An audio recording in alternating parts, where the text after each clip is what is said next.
Many people believe there is some special connection between the democratic form of government and the party system, so that one cannot exist without the other. This belief is strengthened by the fact that the freedom to form as many parties as people want is seen to be incompatible with a totalitarian regime. An ideal communist government is run by a single party composed of the working class. A fascist government is similarly run by one party in the interests of the capitalist class. This type of thinking is based on a misconception of the true nature of democracy. It confuses cause and effect. There were parties before the advent of democracy. The first political parties in Britain, for example, are believed to have come into being in the reign of Charles II. This was long before the Reform Act of 1832, which was the bare beginning of change in the direction of democracy. At present there are political parties in countries which do not even admit the correctness of the thinking behind democracy. Has not the UN's 17-Nation Committee on Colonialism ruled that there is no self-government, let alone full democracy in South Rhodesia because of the denial of equal voting rights to Africans? And yet Southern Rhodesia has political parties which fight and win elections and form governments. South Africa also has parties which have been governing the country for over 50 years, against the will of the majority of the people. No one can suggest South Africa enjoys anything like democracy. The same conclusion is reached if we look at the circumstances which bring parties into being.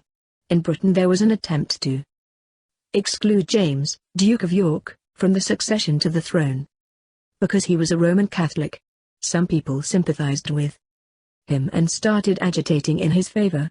Their opponents called them Tories, which was the name popularly given to Irish pirates. Tories returned the compliment by calling their opponents Whigs, which was the name given to highwaymen in Scotland. In giving such names to each other, the parties seem to have suggested that there was not much to choose between them. In my own country, Africans were united in a single political organization which put up a united front at the I-960 Constitutional Conference. Then, independence came into sight and politicians started dreaming of loaves and fishes. The Kenya African National Union, KANU, was created as soon as Africans were permitted to form national political organizations. The Kenya African Democratic Union, KADU, followed 3 months later. But it had no separate program and found it difficult to justify its existence until somebody's brainwave came up with the platform of regionalism. This fitted in with the traditional regard shown by British politicians and the press for the interests of their so-called downtrodden minority tribes or communities. A great deal of political confusion and weakness in independent countries has resulted from this sort of practice. A national movement starts sooner or later in every country seeking independence. It has a universal appeal and quickly gathers strength. This alarms the ruling race which tries to find forces to counteract nationalism. Agencies of propaganda, the press, the radio, are fully used, but they alone are hardly equal to the task of convincing world opinion that nationalism is wrong. What is really needed is an indigenous opposition to the nationalist movement. Because no foreign government could possibly succeed in setting up a completely artificial opposition party, the policy is adopted of giving every encouragement to disgruntled politicians, especially if they belong to a different religious denomination, tribe, race or area from that of the main body of leaders of the nationalist movement. Such disgruntled elements are sought out and supported. India, for example, had one nationalist party at the beginning of its political struggle for independence. Later, props were offered to the leaders of a minority group. This induced other minority groups to demand special representation, and in every case their demand was acceded to. This process continued until the whole population was divided into warring sections. The same sort of thing has been seen recently in Kenya, where KANU originally represented the National Front. Then KADU was formed and received the fullest support from the local press, which is largely European-owned. the European population generally, and also certain sections of the Asian community, joined it. In the first general election, Kanu received 67% of the African votes. Caste, Kadu received 17%. But the constituencies had been so formed as to give Kanu 19 seats and Kadu 15. The European press and radio have always been willing to give full publicity to new, dissident groups, although their policies seldom reflect a national outlook. They are sectional or tribal groups whose only effect, if not their purpose, is to delay the coming of freedom. Parties are formed because they are free to form, not because there is need for them. In our country, a new trade union may not be formed if there is already one which serves the interests of workers in that field. No similar test of need is laid down for political parties. Anyone who feels like starting a political party can do so. The more sensational and unnecessary its program, the more publicity it will receive in the European press. The worst of it is that independent countries' imperialism has managed to keep the level of illiteracy and ignorance high so that every person who takes it into his head to become a leader can find some followers in his own district or tribe or religious denomination. No wonder that the party's independent, or erstwhile dependent, countries are not divided on ideological lines. There is generally one party which presses and whose leaders suffer for the nationalist cause. Other parties exist because the law allows them to, and because their alien sympathizers give them limelight, encouragement and sometimes money. 11. It is quite clear that the party system can exist without democracy. The only question is whether the converse is also true. 2. Put it more strongly, and I hope agreeably to those brought up in the traditions of the West, we must ascertain whether democracy can function fully and fruitfully without a party system. Here, a further distinction is necessary. There are states which allow the fullest freedom for the formation and working of political parties, but where the multi-party system, which is what we really mean by the expression party system, fails to flourish. In Tanganyika it has, in the past, been possible for anyone to start a political party. At least two parties have in fact existed there. Nevertheless, one of the parties, the Tanganyika African National Union led by Mr. Julius Nyerere, was able to win 70 seats out of a total 71 in a straight, completely free, general election. To all intents and purposes, therefore, Tanganyika has had a single-party system. Does it cease on that account to be a democracy? To take another illustration, India has a multiplicity of political parties and there is freedom to form more if the people so desire. The country has had 3 general elections during the 15 years or so of her freedom, and each of them was vigorously contested. One of the parties, the Indian National Congress led by Mr. Jawaharlal Nehru, has won all 3 elections and still occupies a more or less unchallengeable position. Is India not to be called a democracy because of this? The only conclusion one can draw from the political experience of newly freed countries in Asia and Africa is that the party system is not a necessary part of democracy, which is truly concerned with the views, wishes and interests of the individuals making up the nation. Democracy is not fundamentally or necessarily concerned with the existence or well-being of parties, which may represent either sections or cross-sections of the population. A good, relevant definition of democracy is suggested by the late Dr. C.M. Chode.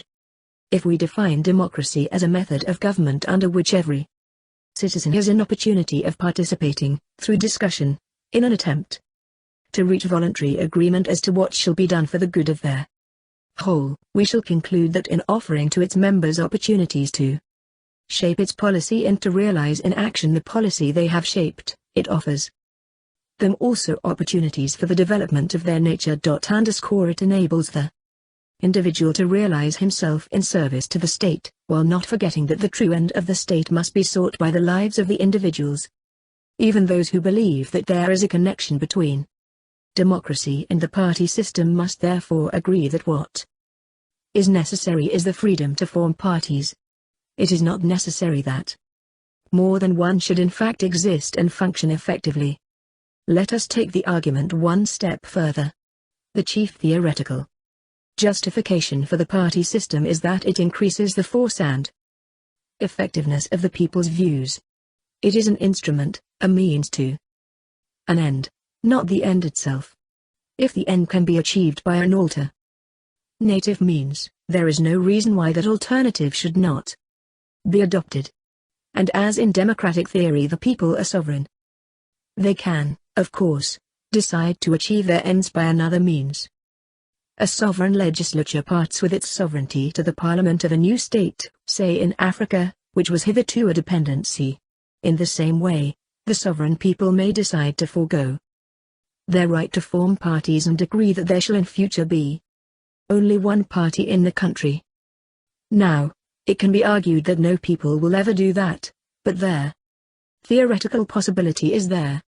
And can anyone question the competence of the sovereign people to make such a decision? The only condition is that the decision should be voluntary, and arrived at after free and frank discussion. But, it will be objected, dictators in the early years of their rule always command a persuasive tongue. Will they not misuse the weapon of a single party which has been placed in their hands? Have they not in fact misused it in the past? Perhaps the single-party system will be misused. But has any one the right or power to stop the sovereign people from decreeing such a system? At the most, we can insist on two things. First, their original decision should be completely voluntary and without any coercion. Secondly, the people should be able, if they so desire, to restore the multi-party system by a further amendment of their constitution. Nevertheless, it should be said that if the people have the right to take a revocable decision to establish a single-party system, they also have the right to say that that decision shall be irrevocable. It is this unfettered right of the people which is difficult to exclude or outlaw. Now, the people can either express themselves in the words of a constitutional amendment or by their conduct. Suppose Mr. Nyeri's party in Tanganyika repeats its electoral performance once, twice, thrice. Can anyone then doubt what are the wishes of the people? My view, therefore, is that the question whether a country is to have a single party or several parties is to be answered not in terms of any preconceived ideas of democracy, but in the concrete terms of the wishes of the people. 3. It is unfortunate that the intentions and declarations of African leaders are so often misunderstood. Immediately the people of a country feel a need to strengthen their central government and take steps in that direction, there is a hue and cry in the West that a dictatorship is being created. The fears expressed may in some cases turn out to be justified, but the readiness with which they are expressed shows that the critics start with preconceived notions. Only a short while ago, Mr. Julius Nyerere of Tanganyika made a public announcement on the subject of party organization in his country. Most newspapers noticed in his long, carefully prepared speech nothing but a determination to put an end to the party system. His essential arguments were carefully excluded from newspaper reports. I should like to quote only a few passages from the speech, omitting the general arguments against the multi-party system which can be found in any good political textbook. In Tanganyika, we adopted the Westminster type of representative democracy. But it soon became clear to us that, however ready we leaders might have been to accept the theory that an official opposition was essential to democratic government, our own people thought otherwise. In spite of our having only one party, we were very democratic. But we were more democratic within the party. In Parliament it is no longer permissible for each member to express his own personal opinion. There is a party line to be followed. Where there is no opposition party, there is no reason why the debate in Parliament should not be as free as the debate in their national executive. It seems at least open to doubt, therefore, that a system which forces political parties to limit the freedom of their members is a democratic system, and that one which can permit a party to leave its members their freedom is undemocratic. The existence of a two-party system in the older democracies is best explained by reference to the history of those countries. The genesis of their two-party system was a class society. Our own parties had a very different origin. They were not formed to challenge any ruling group of our own people, they were formed to challenge the foreigners who ruled over us. They were nationalist movements. Where there is one party provided it is identified with the nation as a whole, the foundations of democracy can be firmer, and the people can have more opportunity to exercise a real choice than where you have two or more parties. We can conduct our elections in a way which is genuinely free and democratic. A national movement is open to all. Those forming the government will, of course, be replaced from time to time. That is what elections are for. The leadership of our movement is constantly changing. Since such a national movement leaves no room for the growth of discontented elements excluded from its membership, it has nothing to fear from criticism and their free expression of ideas. Any member of the movement would be free to stand as a candidate if he so wishes. The voters would be able to make their choice freely from among these candidates. To elaborate briefly on the ideas expressed by Mr. Nair, there are circumstances in Africa which favor emergence of single parties, or systems in which there are many parties but with one in a dominating position. Those circumstances can now be listed. First, the new states of Africa have hardly got out of the woods. In the days of struggle against a foreign nation or against racial minority placed in power by a foreign nation, the minds of their people are preoccupied with their political troubles. They experience these troubles not as individuals but as a racial group, all of whom suffer the same disabilities and indignities. There are no exceptions made in favor of anyone. Therefore, when the victims of discrimination combine to form a single party, it tends to be based on race. Small moderate groups may be formed here and there, but they are of no consequence. The essential point is that all opposition to foreign rule or a monoracial rule comes from what is to all intents and purposes a single political party. As the tempo of struggle against racial policies rises, this political party becomes better organized and more widely based. In time, it becomes the mouthpiece of an oppressed nation, a possible successor to the alien government. Secondly, this party or movement comes to have a leader who, by reason of his sincere and effective advocacy of the national cause and by reason of his sacrifices in that cause, is regarded by the masses as the leader, the hero, the father of the nation. He is a symbol of national unity. He is identified in the mind of the people and the outside world with the party, with the nation. This serves to solidify the foundations of the political organization and the general movement for unity. Thirdly, this movement for unity continues after independence. The original party which fought for, and brought about, freedom continues in being maybe as the government of the country. The same leader with the same group of collaborators is now there, leader of both the people and the government. This in itself works against the emergence of a multi-party system. Again, the problems facing the new government are serious and urgent. It was easy in the pre-independence days to blame the foreign or the racial minority government for the poverty, the ignorance and the poor health of the people. Now, these causes of backwardness have to be removed, a process which requires planning, money and popular enthusiasm. This is the time when the government feels it must somehow persuade the people to give it all the support possible. The opposition parties, which were always small and weak, try to justify themselves by increasing their opposition to government measures, opposition largely for its own sake. This irritates the government which is engaged in the work of nation building.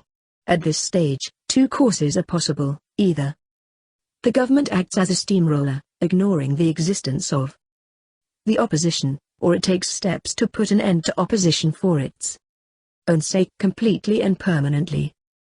There is another force which militates against the establishment of a multi-party democracy of the Western type. The majority party in a dependent country, that is, the party which represents the nationalist movement, comes into conflict with the ruling race almost from the start. To establish a counterweight, the rulers choose dissident individuals and groups and build them up.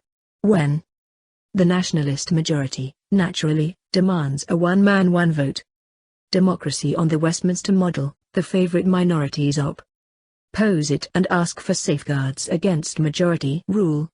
The rulers side with the minorities, and a democratic system crippled by a crop of entrenched clauses is ultimately introduced. The majority party has to agree to this crippling in order to get rid of the foreign rule. Our own experience in Kenya serves as an illustration. The African community was united in its demand for freedom and had the support of many of the Asians and some of the Europeans. At the Constitutional Conference in London in 1960, the African elected members presented a unanimous demand, speaking as one single party led by one leader. This conference accepted two aims of constitutional development in Kenya. First, to build a nation based on parliamentary institutions on the Westminster model and enjoying responsible self-government under certain traditional conditions, and secondly, a general acceptance by all of the right of each community to remain in Kenya and play a part in public life. In pursuance of the second of these aims, the majority party, that is, KANU, proposed a comprehensive Bill of Rights guaranteeing full and equal political, economic and social rights to members of all races. As regards the first aim, the memorandum presented by KANU to the 1962 Constitutional Conference stated, "We understand this to mean majority rule, with the majority party, for the time being, running the government, and their acceptance of an opposition party or parties who on their part accept parliamentary rules and methods as the means of advancing their policies and in pursuance of their political activities." Can anyone in the face of these clear statements maintain that the majority party wanted to establish either a dictatorship or a one-party system? Nevertheless, we did not get the necessary backing from the British government, and many British papers were hostile to us. 4. I think it will be useful if I now summarize my conclusions in a few brief paragraphs. 1. Democracy is government of the people, by the people, for the people. The supporters of the party system argue as though the word people in this definition read party. 2. A government which gives all citizens the right to vote, their right to contest elections and the right to express themselves freely inside and outside Parliament is not undemocratic. 3. The current aims of, and the history behind, the parties in the older countries of the West are different from the aims and history of the parties, or national movements, in the countries of Africa. 4.